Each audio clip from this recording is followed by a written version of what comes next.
साथियों, नमो बुद्धाय। आज 12 मई है और आज बुद्धिस्ट समाज के लिए, दुनिया भर के बुद्धिस्टों के लिए बहुत बड़ा दिन है, क्योंकि आज के दिन ही 2587 साल पहले तथागत बुद्ध ने जन्म लिया था, राजकुमार सिद्धार्थ के रूप में। 2587 साल बीत चुके हैं आज के दिन, और तथागत बुद्ध की शिक्षाएं, उनका धम्म दुनिया के अनेक देशों में राष्ट्र धर्म या राजधर्म के रूप में व्याप्त हो गया है। तथागत बुद्ध का जन्म लुम्बिनी में आज के दिन, ज्ञान की प्राप्ति बोधगया में 35-36 साल की उम्र में आज के दिन, और महानिर्वाण की प्राप्ति कुशीनगर में 80 साल की उम्र में आज के दिन।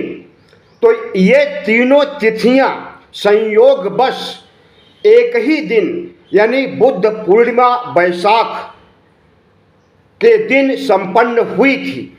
और तथागत बुद्ध के महापरिनिर्वाण के बाद 4 बौद्ध संगीति आयोजित की गई, और उन संगीतियों में बौद्ध धम्म की शिक्षाओं को सुत्त पिटक, विनय पिटक, अभिधम्म पिटक और तमाम बौद्ध साहित्य में बुद्ध की शिक्षाएं दर्ज की गई थी। बुद्ध के दर्शन का निर्माण या पुनर्लेखन किया गया था। आज दुनिया के बुद्धिस्टों के लिए बहुत बड़ा दिन है, लेकिन 2025 की बुद्ध पूर्णिमा एक और बात के लिए खास मानी जाती है, और वह बात है कि बोधगया में महाबोधि विहार में ब्राह्मणों का कब्जा हटाने के लिए 12 फरवरी 2025 से यानी ठीक 3 महीने पहले भंते और उपासक उपासिकाओं, बौद्ध धर्म के अनुयायियों का संघर्ष आंदोलन प्रारंभ हुआ था। तो इस बार बुद्ध जयंती में लाखों लोगों के आने के लिए तमाम भंते और बौद्ध धर्म के अनुयायियों ने अपील किया था कि कम से कम 12 मई को 12 लाख बुद्धिस्ट दुनिया भर से आएंगे और उन्हें आना चाहिए। हमें कितने लोग उपलब्ध हुए हैं इसकी जानकारी तो नहीं मिली है, लेकिन खबरों में बताया जा रहा है कि लाखों बुद्धिस्ट दुनिया भर के देशों से और भारत से आज बोधगया में इकट्ठा हुए हैं, और तथागत बुद्ध के ज्ञान प्राप्ति स्थल को बचाने के लिए बौद्धों के कब्जे से आंदोलन प्रारंभ कर चुके हैं। धरना प्रदर्शन, जुलूस, अनशन के रूप में जो आंदोलन चल रहा है, सरकार ने इस आंदोलन को तोड़ने की कूटनीति भी अपनाई और कुछ बड़े भंते को अपने पक्ष में करके आंदोलन को खत्म करने की अपील करवाई थी। जी हाँ, आकाश लांबा जो कि भंते हैं, इन्होंने सरकार से मिलकर के आंदोलन को स्थगित करने की अपील की। जाहिर है कि यह भंते सरकार के इशारे पर, इन्होंने सरकार का प्रतिनिधि बनकर इन्होंने आंदोलन को खत्म करने की अपील की, लेकिन दूसरे बड़े भंते जिनके नेतृत्व में आंदोलन चल रहा है, वह चाहे विनयाचार्य हो, वह चाहे सुमित रतन हो और कई अन्य भंते आंदोलन को स्थगित करने के पक्ष में नहीं है, तब तक जब तक कि बौद्ध परिसर से, बौद्ध महाविहार परिसर से ब्राह्मणों की छुट्टी न कर दी जाए और बीटीएमसी कानून रद्द न कर दिया जाए और बौद्धों का पूर्ण कब्जा बोधगया पर न हो जाए। बौद्ध विरासत को बचाने के लिए सांस्कृतिक धार्मिक आंदोलन जो सत्य अहिंसा करुणा के मार्ग पर चलकर बुद्धिस्ट लोग अपनी मांग सरकार से बनवाना चाहते हैं और दूसरी तरफ बिहार सरकार के प्रमुख नीतीश कुमार और भारत सरकार के प्रमुख नरेंद्र मोदी चुप्पी साधे हैं। कांग्रेस के अध्यक्ष और बड़े नेता मल्लिकार्जुन खड़गे ने राज्यसभा में महाबोधि विहार को बचाने के लिए बोधगया में आंदोलन के बारे में राज्यसभा को जानकारी दिया और उन्होंने मांग रखा था कि बौद्धों की मांगे तुरंत मानी जाए।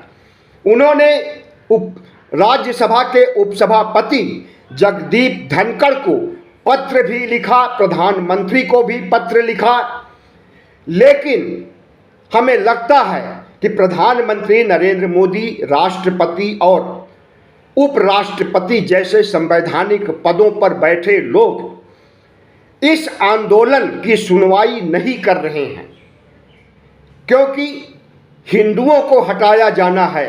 हिंदुओं को तो ये लोग मुसलमानों के भी धार्मिक संगठन में प्रवेश दिलाने के लिए कानून बना चुके हैं।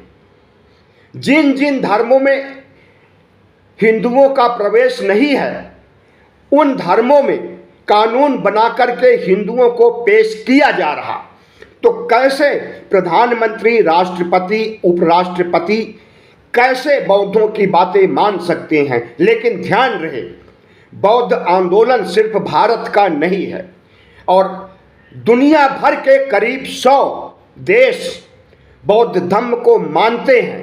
उनमें कई विकसित देश भी हैं, चीन और जापान की तरह। चीन और Japan, Taiwan, Thailand, Sri Lanka, Myanmar जैसे तमाम बड़े राष्ट्रों का जिस दिन दबाव बढ़ेगा उस दिन नरेंद्र मोदी को झुकना पड़ेगा और जिस तरह से बौद्ध धर्म पर कब्जा जमाने के लिए, बौद्ध विरासत पर कब्जा जमाने के लिए हिंदू संगठनों या हिंदू पुजारियों को सह दे रहा है आरएसएस, उसे भी झुकना पड़ेगा। आपको हम बता दें कि यह आंदोलन थमेगा नहीं जब तक कि आंदोलन में उठाई गई बातें मानी नहीं जाएंगी। और जब आज दुनिया भर के लाखों बुद्धिस्ट बोधगया पहुंचकर आंदोलन को तेज कर चुके हैं, तो हमें लगता है कि सरकार पर दबाव पड़ना चाहिए, बिहार सरकार पर भी, भारत सरकार पर भी और इन सबका माई बाप आरएसएस पर भी। क्योंकि अगर बुद्धिस्ट देश भारत को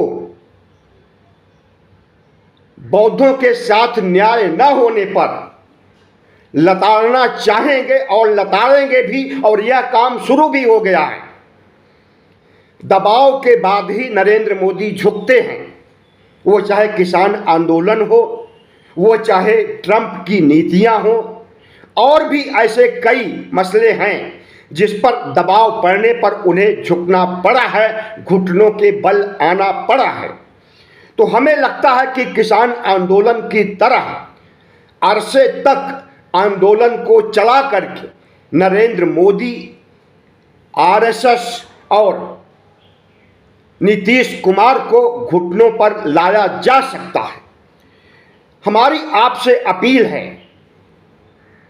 कि दुनिया भर के बुद्धिस्ट बोधगया बचाने के लिए लड़ाई लड़ रहे हैं। आपकी लड़ाई भी सोशल मीडिया के जरिए सामने आनी चाहिए। आप इस वीडियो पर कमेंट कीजिए कि आप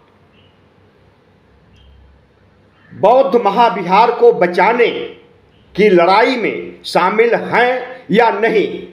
आप किस रूप में 2587वीं बुद्ध की जयंती मना रहे हैं? अगर आप कमेंट करेंगे तो हम उसे अपने वीडियो में शामिल करके आपका नाम भी आपके नाम के साथ दुनिया को बताएंगे कि बोध गया आंदोलन के साथ आंदोलनकारी ही नहीं, इस देश के तमाम उपासक उपासिका बौद्ध अनुयायी भी उनके साथ खड़े हैं और दुनिया के सभी बौद्ध देश खड़े हैं।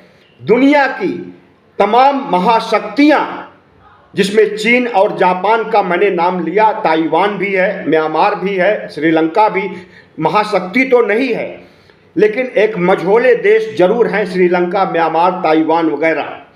लेकिन चीन और जापान जिस दिन चाहेगा उस दिन नरेंद्र मोदी को घुटनों पर ला देगा। चीन से वैसे भी नरेंद्र मोदी डरते हैं, चीन को आंखें नहीं दिखा पाते, लाल आंखें नहीं दिखा पाते नरेंद्र मोदी। जापान को भी लाल आंखें और 56 इंच का सीना नहीं दिखा पाएंगे।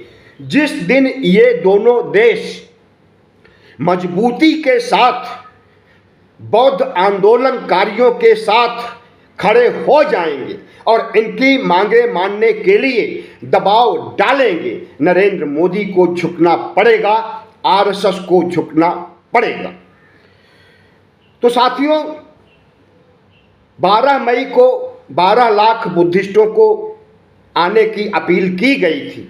हमें लगता है कि 12 लाख तो नहीं पहुंचे हैं, लेकिन फिर भी लाखों की संख्या में जो तादाद कुछ भी हो सकती है, 5 लाख, 6 लाख या 7 लाख, इतना निश्चित है कि 3 लाख से ज़्यादा आज दुनिया भर के बुद्धिस्ट तथागत बुद्ध की 2587वीं जयंती मनाने के लिए, बौद्ध आंदोलन को धारदार बनाने के लिए, बोध गया को मुक्त कराने के लिए, ब्राह्मणों को बोध गया परिसर से हटाने के लिए अगर संघर्ष कर रहे हैं तो इनका संघर्ष एक दिन कामयाब होगा।